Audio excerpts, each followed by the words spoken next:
All right, I'm bored, and it's 4:28 in the morning. I can't sleep, and I was thinking about the paracord bracelets and everything. And when I first learned to do the lanyard, you see this one here. All of my all of my hoodies, at least the pullovers, are done up like this. It was just a habit, right? Nothing else to do. Learn how to do it. Say like flag party practice or whatever it was. Um, but I received the kit to do this guy here um, from Rusty Knots. As far as I know, he's a veteran. It's a small business thing, and I didn't have instructions on how to do this. Two colors, right? So you see it shows the burgundy on the outside there and the gray on the inside versus on the interior. And I was trying to think about if there's anything more to the symbology and it's its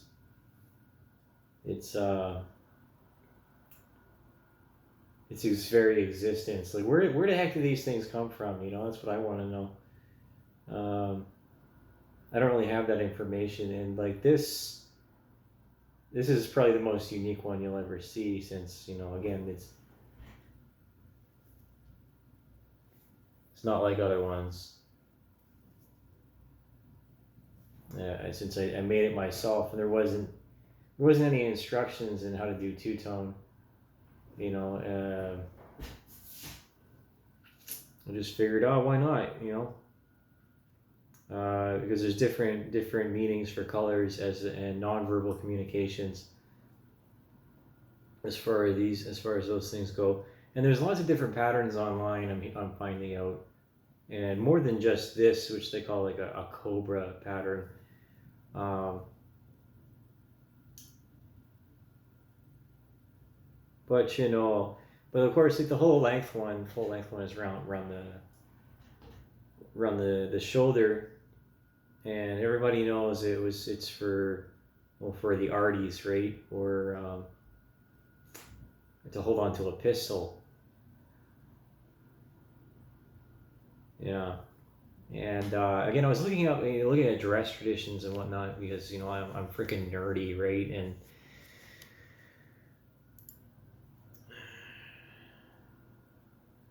lanyards and slings and stuff like that. And I find myself looking at Fairbanks Sykes fighting knives, museum pieces, 1st Canadian Parachute Battalion.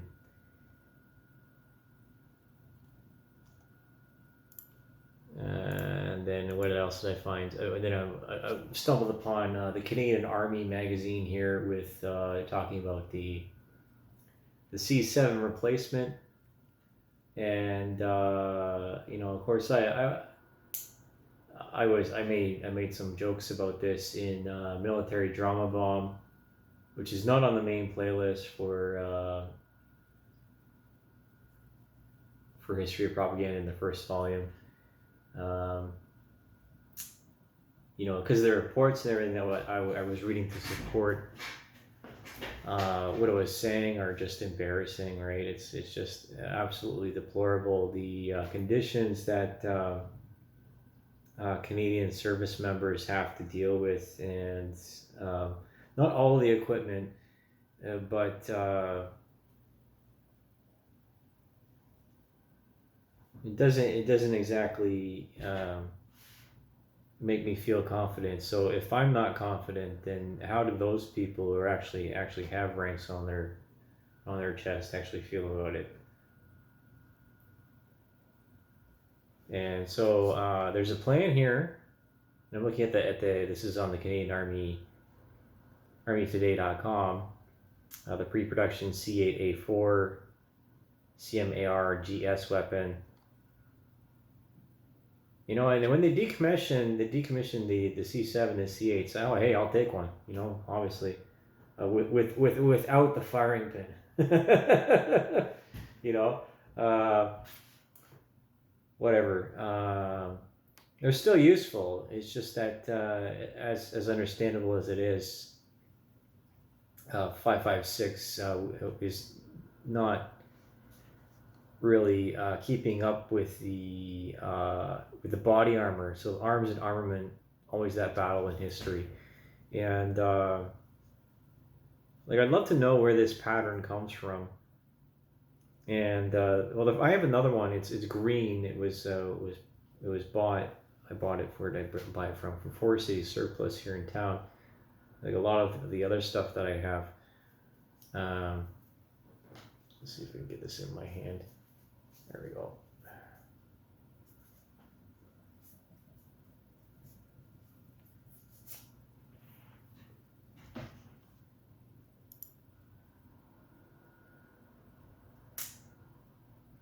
And no, again, I didn't know that there was a lot other people were doing this, but you know, a paracord 550.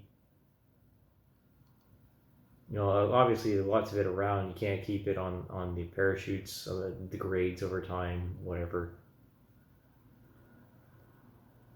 And now you can get any color under the sun here. Different patterns, different weaves. It's crazy. But of course, I bought one for survival. You know, it's nice to have a knife, a means of making fire, like a fire steel, or aluminum and magnesium block with the knife, and then strike it on the backside of the knife. Now, I did have a nice knife, but when I visited Borden in the fall, a bit of a trip down memory lane there. I left it by a memorial for someone else to have, considering the conditions and the resources available to service people. And I had this. Of course, I bought this knife. This Damascus steel piece of shit that broke on me when I was hacking at that tree, you know. And I've noticed that these are all over Instagram with this pattern. So I'm trying to figure out where they come from. And this was going to be my new knife, right? And I thought it was a kukri, but it's a more Bowie knife style. And you know, it turned out not to be a full tang, a piece of shit. But then again, I might not even know my own strength. And so, you know, some things to be learned, you know, because it's just very frustrating to have spent so much money for it. You see the My Lucky Stars in the back. I thought this was like, you know, a custom job done by the natives on the island, but it's not. I'm gonna burn them again. The guy who was selling the knives at the South Baymouth restaurant. I called him up and I asked him about it. I want a replacement. He hung up on me. That motherfucker. You know, it was a $230 something knife. You know, I'm not exactly flush with cash right now. Is independent. You know, the gift shop, independent of the restaurant itself. He hung up on me. He fucking hung up on me.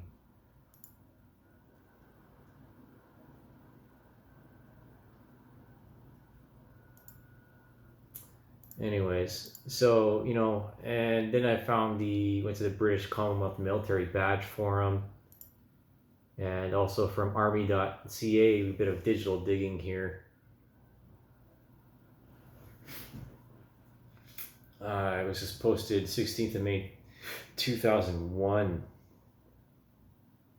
Lanyards, which side is battle honor, dishonor? Web link. Okay, Canadian soldiers. This is how you do some research now. Like copy. You gotta dig into the forums to get some answers. Sometimes. Oh, that's gone. It's dead link. So let's go to Internet Archive.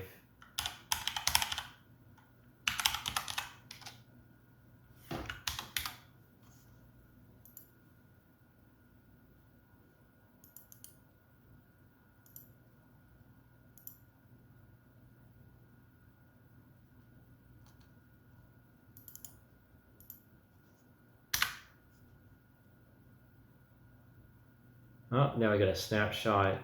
Oh, let's see, April. No. 2000. You see this? The archive doesn't have.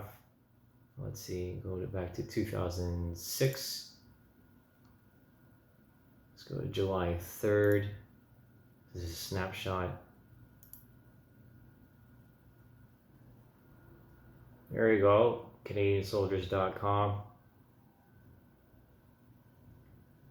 Recent.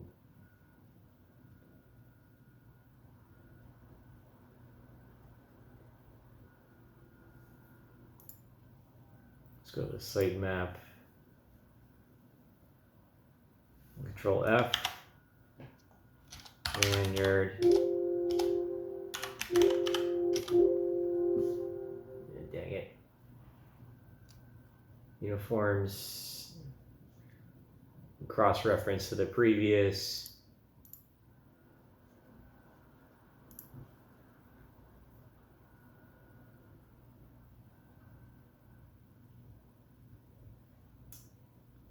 To army.ca. Now a lot of this stuff, if I'm really going to try and trace this down, has to come from first-hand accounts. You know, because the history matters. If we don't know the history and the traditions from previous people, then it disappears, right? They shall not be. They shall not go old. They shall not be forgotten. But in order for that to happen, they have to be spoken into existence. So I guess this is like a chain of, you know, a chain of honor, right? If I'm going to think about this a bit more, interwoven here. And so, like, you know, again, this burgundy color has significance because of the Victoria Cross, but also of the paratrooper regiment. And the gray. The gray for me is it makes me think of myself as a contractor, right? Always living in the gray areas. Yeah, that's what I think of that. Hence why I combined the two of them together, because in the Rusty Nuts kit there was you know, of course there's more than enough length for the two of them, but there's only the one clasp, which I'm not complaining about. It was supposed to go to my nephew, but I'm not sure he would have appreciated it. So that's that. Moving forward on this little video.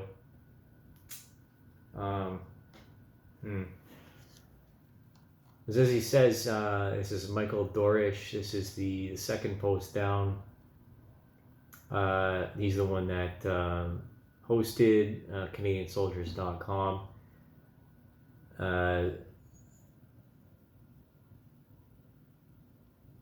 So Canadian Artillery wears a white lanyard on the right sleeve by tradition.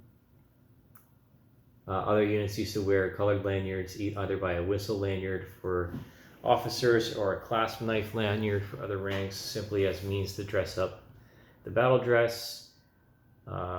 Winnipeg Rifles wore black lanyard on the right shoulder, for example. They're Royal Regiment of Canada. Or shouldn't that be RCR? Wine and blue colored lanyard on the left. So I'm not sure if that's a single cord or whatever, with the danglies, which is very common amongst other military traditions.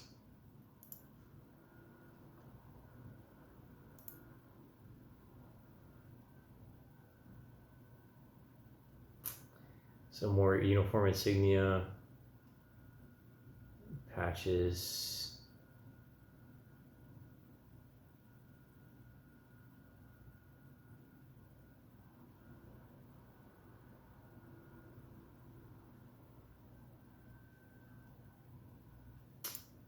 Medals, decorations, and orders, and you see 67.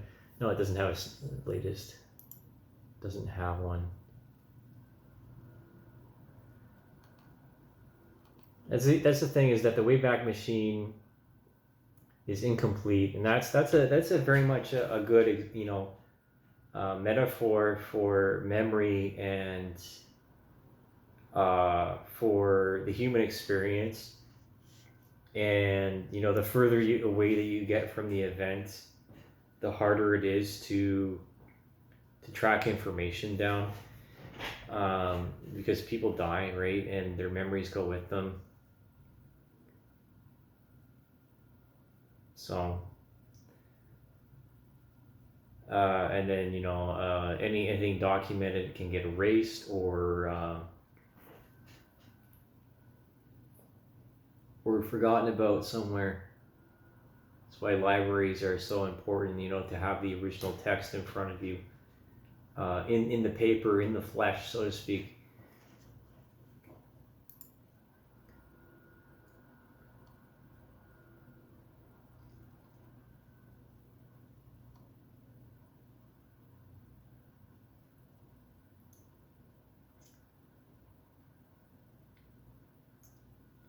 I'm seeing a lot of interesting stuff here. It comes up a bit differently in the image searches.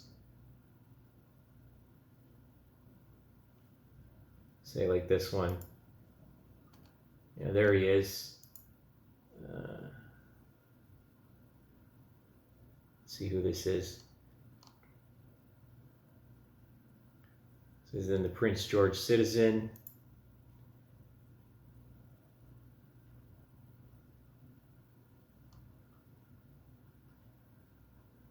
So this is about Nicholas Durand.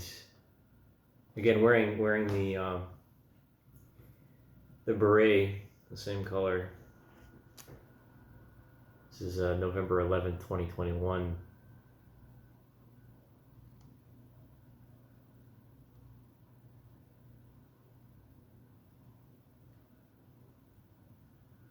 He's in for 6 years. He's honorably discharged.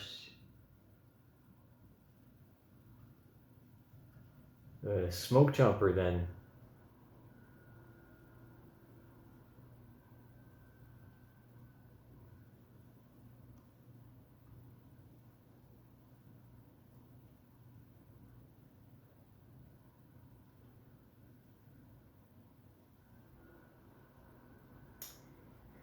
Interesting excerpt from this article. I'm going to end with that. Again, having to do with perception and symbology and what the public thinks of military service. Durand wants people to know that service in the Canadian Forces doesn't always mean combat. Some people, when they hear I was in the military, the first question they ask is, have you ever killed anybody? Ever been to the stand? And it's like I haven't done those things. Clearly, it's like if I haven't done those things, clearly my service doesn't count for anything. If I haven't done what they see in the movies, it doesn't count. He finds that attitude frustrating. I still risked my life in training. I saw my friends get shot in a training accident. I jumped out of airplanes as part of my job in the armed forces. And he's now focusing on a future, getting his education. This is, of course, a couple of years old. College in New Caledonia. And he's going to be a plumber. So, laying that pipe there, eh, Durand? All right, buddy. But yeah, this is another example of how easy it is to find history now. I have the whole world in front of me, and when you know what tools to use and who to talk to, then you'll find the answers that you're looking for, and be armed with the weapons of knowledge here, right? So we're at 20 minutes. And again, I'm very interested to learn more about this here, but just beyond the reasons of survival, because obviously this to me is more decorative than anything else. I have no plans to take this apart. I would probably just get another green one or whatever, like I have in my other car. So that's that. And thanks for tuning into this. Put it in bits and bytes. Paracord bracelet.